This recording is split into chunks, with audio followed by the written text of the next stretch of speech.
Halo teman-teman semuanya, kembali bertemu dengan Radit MKM dan kali ini kita akan lanjutin pembahasan kita di buku Sapiens. Aku akan masuk ke bagian yang kalian udah pasti kayak bosen banget dengerin aku ngomong ini. Kita akan ngomongin kapitalisme. Jadi, kita bahas dulu bagaimana uang itu fiksi, teman-teman. Ya, ini ada perumpamaan yang menarik banget dari Yuval. Aku suka banget, aku selalu bahas ini di orang-orang kayak om kosong tak uang gitu. Gini, pengen aku punya duit 1 juta, oke? 1 juta ini, uang fisik 1 juta ya, uang fisik 1 juta ini, 100.000 10, aku taruh di bank, dor, gitu. Dah. Terus ada anggaplah teman aku bernama Danu, ya kan? Danu meminjam uang di bank sejumlah 1 juta. Oke? Nah, Danu 0, duitku 1 juta, duitnya Danu 0. Oke ya. 1 juta nih. Duitnya bank 0 gitu ya. Si Danu minjem duit dari bank 1 juta. Sah. Oke? Nah, terus Danu tuh mau bikin sesuatu nih, mau bikin kantor nih, kayak mau bikin toko gitu ya, toko bebek gitu misalnya. Dia jual daging bebek gitu di situ.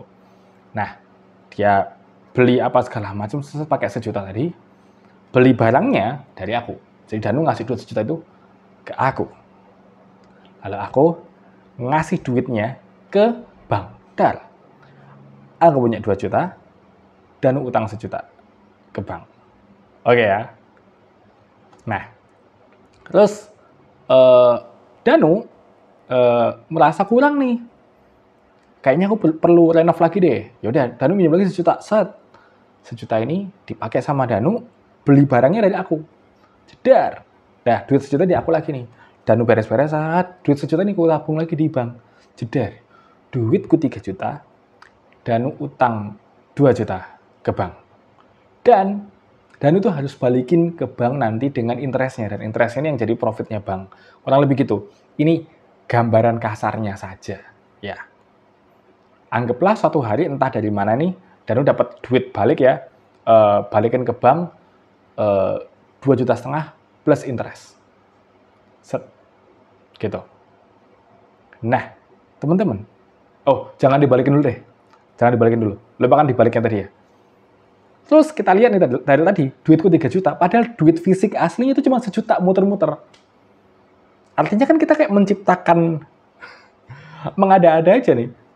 Sistem kredit ini kan sistem menciptakan uang yang mengada-ada. Dari kredit inilah uang itu tercipta. Makanya uang itu omong kosong sebenarnya. Uang itu fiksi. Dan bank itu berhak melakukan ini berkali-kali. Sehingga mereka bisa menciptakan uang. Semakin banyak orang minjem duit, semakin banyak uang tercipta. Inilah kenapa aku ngerasa ada yang salah sama kapitalisme. Tapi dengan uang yang makin banyak, itu argumennya Yuval di sini adalah pie kita tuh makin gede, pie uang kita tuh makin gede. Yang awalnya tadi cuma 1 juta, sekarang pie uang kita jadi 3 juta nih. Dan 3 juta ini harusnya bisa dibagi ke banyak orang. Baginya bukan secara cuma-cuma, tapi aku nih. Karena kan duitku 3 juta. Dengan duit 3 juta ini, sebenarnya, atau duit yang lebih banyak ini, aku bisa lebih membesarkan usahaku, lalu aku bisa hire lebih banyak orang, sehingga makin banyak orang yang bisa merasakan bagian dari pie yang gede tadi. Nah ini, makanya banyak orang merasa menjadi kaya itu nggak salah, karena kalau aku jadi kaya, perusahaanku makin gede, dan aku harus bayarin orang ini nih. Dan aku mensejahterakan orang, aku mempekerjakan orang. Kalau aku nggak kaya, aku nggak bisa mempekerjakan orang-orang ini. Ini kalau salah yang ngomong kayak gini tuh CEO-nya BCA atau apa gitu. Tapi itu argumen yang sebenarnya menarik untuk kita pelajari. Bahwa orang kaya itu bisa jadi nggak salah. Karena ya dalam sistem kapitalisme ini, orang kaya ini bertanggung jawab untuk menciptakan lapangan pekerjaan. Untuk supaya makin banyak orang bisa merasakan pie-nya. Dan siklusnya gini nih. Ini siklus yang seru nih. Baca ini ya. Mana tadi? Credit, finance new discovery, Discovery led to colonies, colonies provided profits, profit built trust, and trust translated into more credit. Ini lingkaran setan yang bikin kita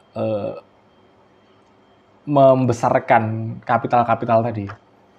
Tapi lihat ya, tadi kita dari siklus ini kita tuh harus melampaui yang namanya discoveries dan koloni. Kita udah bahas bagaimana efeknya sains dan kolonialisme buat orang-orang yang menjadi bagian dari koloninya. And it's not good. Nah, ini yang aku mau kita pahami bareng-bareng bagaimana kapitalisme dan kolonialisme itu ngefek ke Indonesia. Ada satu buku bagus banget dari Jan Breman, judulnya Rasisme, Kapitalisme, dan Kolonialisme di Indonesia. Itu yang nerbitin penerbit Obor. Buat teman-teman yang penasaran sama bagaimana sih dampak kolonialisme ini buat Indonesia, ada banyak sekali cerita-cerita miris di situ yang teman-teman bisa pahami, lalu kayak, iya ya ini kolonialisme memang nggak bener sih. Tapi rangkuman kolonialisme itu gini, Indonesia is the world's biggest archipelago. It's thousand upon thousand island were ruled in the early of 17th century by hundreds of kingdom, principalities, sultanates, and tribes. When VOC merchants first arrived in Indonesia di 1603, their aims were strictly commercial. Jadi awalnya mereka dagang, teman-teman. VOC itu datang dagang. However, in order to secure their commercial interest and maximize the profit of shareholders, nah, ingat ya, VOC adalah perusahaan saham, perusahaan yang ngejual sahamnya pertama kali di dunia. VOC merchant begin to fight against local potentates who charge inflated tariffs as well as against European competitors. Jadi, untuk memaksimalkan profitnya, VOC ini udah mulai nyerang-nyerang orang, ngegusur-gusur orang. VOC armed its merchant ships with cannons, it recruited European, Japanese, Indian, and Indonesian mercenaries, and it built forts and conducted full-scale battle and siege. Nah, jadi yang awalnya strictly berdagang, terus mereka ngelihat ada potensi, akhirnya menjadi penaklukan, penertiban dan penaklukan. The enterprise may sound a little strange to us, but in the early modern age, it was common for private companies to hire not only soldiers, but also generals and admirals, cannons and ships, and even entire off-the-shelf armies. The international community took this for granted and didn't raise an eyebrow when a private company established an empire. Jadi, kita tidak dijajah Ratu Wilhelmina, teman-teman, sebenarnya. Tidak dijajah Ratu Belanda, tapi kita dijajah oleh perusahaan namanya VOC. VOC ini yang akhirnya membuat semacam army, membuat semacam benteng di Indonesia untuk melindungi ya investasinya. Island after island fell to VOC mercenaries and large part of Indonesia became VOC colony. VOC ruled Indonesia for close to 200 years. Only in 1800 did the Dutch state assume the control of Indonesia, making it a Dutch national colony for the following 150 years. Itulah kenapa kita dijajah 150 tahun, bukan 350 tahun. Karena 200-nya itu sebenarnya VOC kayak mendirikan perusahaan mereka, terus mulai nyerang-nyerang warga lokal. Baru di 1800-an VOC itu kayak Belanda nih. Belanda ngambil alih, ini nggak cuma VOC tapi ya Belanda nih. Gitu. Ini kalau kalian penasaran sama sejarahnya di Jawa seperti apa, coba baca buku-buku yang Diponegoro, seru. Bagaimana peralihan dari VOC, terus ada Inggris masuk ya kan, terus akhirnya Belanda masuk lagi. Nah, yang terjadi itu nggak cuma di Indonesia, di penjajah Inggris nih, itu juga melakukan eksploitasi juga di Cina. British East India Company made fortunes by exporting drugs, particularly opium, to China. Million Chinese became addicts, debilitating the country both economically and socially. Perdagangan opium ini itu sebenarnya masalah banget nih buat negara yang menjadi korbannya. Indonesia juga sama kok, Nusantara juga sama. Nusantara juga Jawa apalagi itu sempat menjadi korban perdagangan opium juga. Jadi masyarakat-masyarakatnya itu terjebak ke perjudian dan opium. Dan akhirnya keuntungannya ya diambil oleh penjajah Belanda waktu itu kan. Inilah kenapa sebenarnya judi online itu berbahaya. Karena ya judi online tuh efeknya sama kayak opium ini. Ini kan ngasih dopamin ke orang, bedanya kamu nggak konsumsi masukin ke tubuhmu, ini masukin ke matamu dan tanganmu. Tapi efeknya sama, profitnya ke orang luar nih, tapi kitanya jadi ketagihan.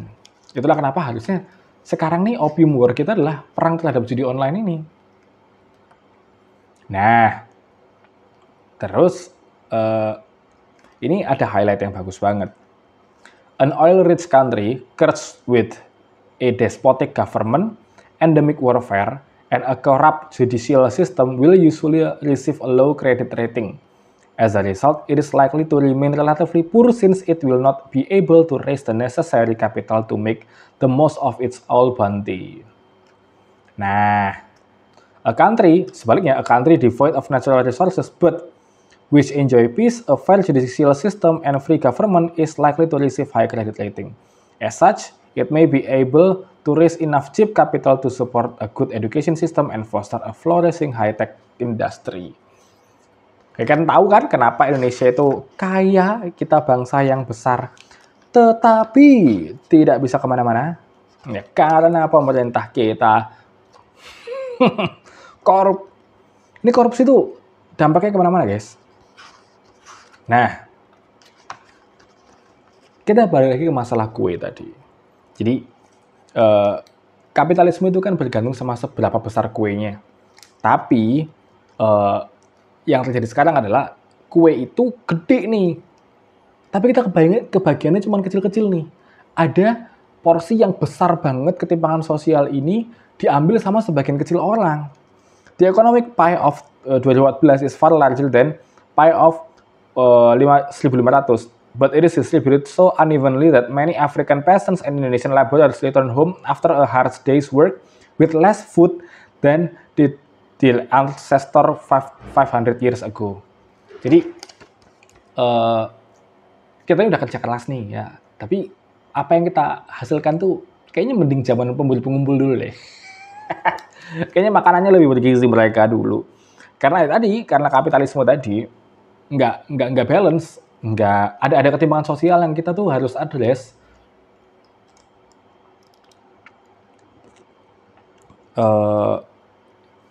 Masalahnya dari kapitalisme juga akhirnya semuanya itu jadi produksi gitu.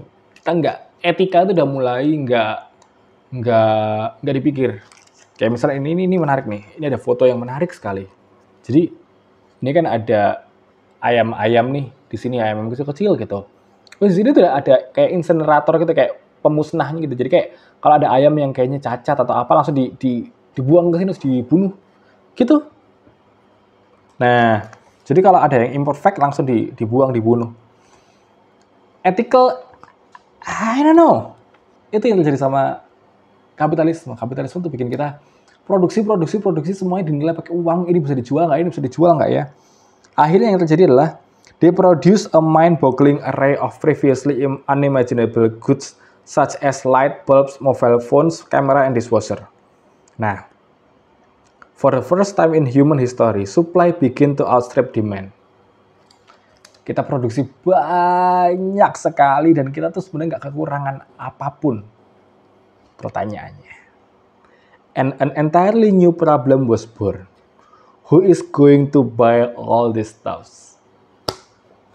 Kapitalisme itu nggak cuma bikin kita produksi, tapi kita jadi beli. Aku suka banget di sini. Lanjutannya adalah tulisannya The Age of Shopping. Sisanya tinggal dikit ini.